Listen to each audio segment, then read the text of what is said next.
সারাদিনের সব কাজ কাম ছাইরে লাইয়া দিয়ে চলে আসলাম আজকে কটা ভাত খাবো।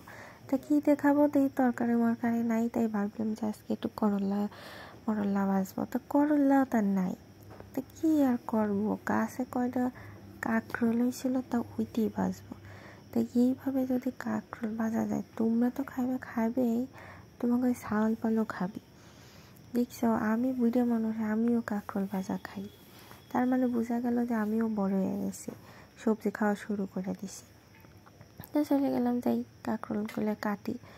কাঁকরোলের খোসা মোসা ভালো করে কেটে মেটে সুন্দর করে পাতলা পাতলা এরকম করে কেটে নিলাম। কেটে মেটে ধুইছি, ধোয়া মোয়া হয়ে গেলে এর মধ্যে দেবো মশলা দেবো হচ্ছে লবণ তো দেওয়াই লাগবে।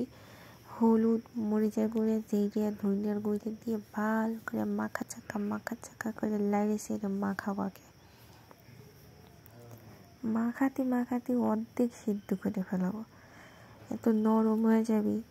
মাখা চাকা করে দিয়ে দেবো তেলের ভিতরে, সব সাইডে তেলের ভিতরে সাইডে দিয়ে লাইড়ে সেরে দিয়ে দেবো ঢাকনা। একটু লাইড়ে সেরে ঢাকনা দিয়ে আবার কিছুক্ষণ পরে ঢাকনা উঠে আবার একটু লাইড়ে সেরে দেওয়ার পরে একটু আদা সিদ্ধ হয়ে গেছে। এখন এর মধ্যে আবার একটু দেওয়া লাগবে পেঁয়াজটা কেটে নিলাম। এখন দিয়ে দেবো কাঁচামরিচটা অপশনাল, দিলেও পারো না দিলেও পারো। তো দিলে গেলাম স্বাদ গেলাম একেরকম।